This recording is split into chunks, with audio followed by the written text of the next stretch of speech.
Hi everyone, number one Marmaduke fan here. Summa trigerum, summa spoilerum, summa tangentum.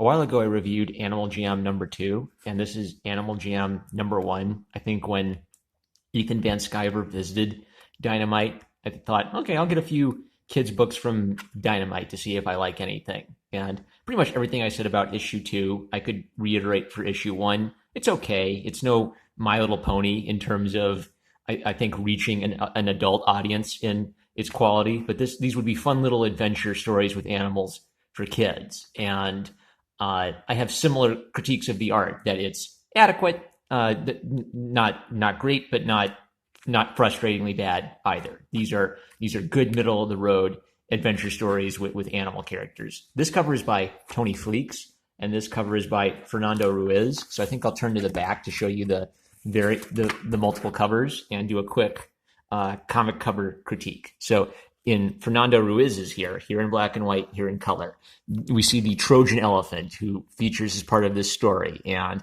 all the characters diving into action.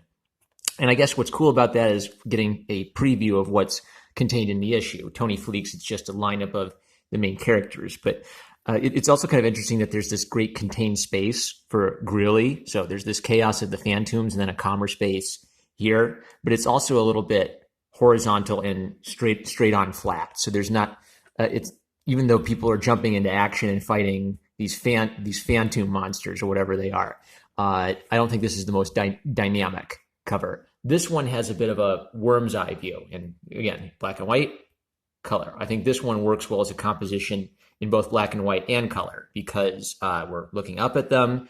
It's not Fernando Ruiz. Tony Fleeks is giving a good emotion to each one. Greeley's stern. Sir Gilbert, I think, is confident. Panda Girl kind of has one of those half fake smiles, and Peck the bunny has sort of an embarrassed smile. And I like in the color how there's this orange and blue to give it some, good complementary colors. And there's some subtle, soft airbrush shading, but it's to evoke the idea of a sunset. And this monkey always looks horrible, no matter what happens. And then they have something called a gameplay cover, which I'm guessing is using assets from the game. And I looked at it and said, yeah, that's kind of cool. Sort of generic, sort of concept art poses of the characters pasted together. And then I saw that monkey. Oh my gosh, look at that dead-eyed stare, half closed bedroom eyes. Oh boy. So, but anyway, having said that, let's see. Oh, here's some Animal Jam gems for any of you youngsters out there who play Animal Jam from National Geographic. So like before, the first one was written and drawn by Fernando Ruiz. The second one was written by Eric Esquivel with art by Fernando Ruiz. I don't think I'll do a storybook time for this one. I'll just encourage you, if you have youngsters who play this game, I think they will actually enjoy it. It's high enough quality that I think kids could enjoy it. It gives the backstory of some of the characters. But I'm not going to do a storybook time for this one because the story is very generic. I like the character art profiles at the end most of all. I think they have just sort of very straightforward, simple shape drawings of the characters and just a little bit of a sketch of their personality. So Sir Gilbert's sort of the generic King Arthurian style hero of the group. Liza's a communist. What does she dislike? Inequality, weakness, overly compassionate. I actually think she has kind of the cutest design of all the characters.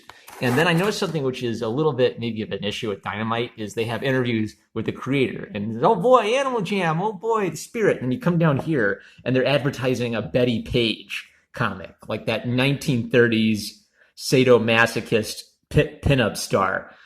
Dynamite doesn't really have much of an identity. It just feels like they're grabbing any license they think they could possibly sell, whether it's kids licenses nobody else is grabbing or obscure 1940s. I don't know if it's porn, but it'd definitely be like calendar page, centerfold type of art, whatever. So they have more advertisements for Grumpy Cat, and every time I see the covers for these, I think, oh man, that looks so fun. And then I don't always dig the interior art. So here's what I figured out. The artist I like, S-U-Y, that would be Steve Oy. So the artist who's really giving the cat characters a lot of, simple, expressive charm is Steve Oy. And then for the rest, it might be a mixed bag, some good artists, some weaker artists. I still might just go check this out just because Steve Voi's covers are so charming. But I'm definitely going to keep an eye on what Steve Vai is doing. I don't know if that's a girl Steve or a guy Steve these days. But and then like I said, so this is the art I'm not clicking with. It sort of has a Get Fuzzy look, and I hate that comic strip. But then they'll have, you know, some fun kung fu stuff. They'll have some cutesy styles. It's a mixed bag. So, and Steve Vai is also working on Boo, I think, and Tony Fleeks as well. So what I'm noticing is that Dynamite has some good talent. I think these are people who are kind of proving themselves, maybe some up and comers, and I'm seeing like either from sort of mediocre to not the greatest artists ever, but showing the promise that these artists might continue to really do well in the industry. So I enjoyed Animal Jam #1. Nothing groundbreaking, but a fun story for lovers of animals or Club Penguin style massive multiplayer online role-playing games. So make sure you get your Animal Jam gems, guys. You could get some sweet costumes, some killer costumes. Anyway, love you guys, and I'll catch you later.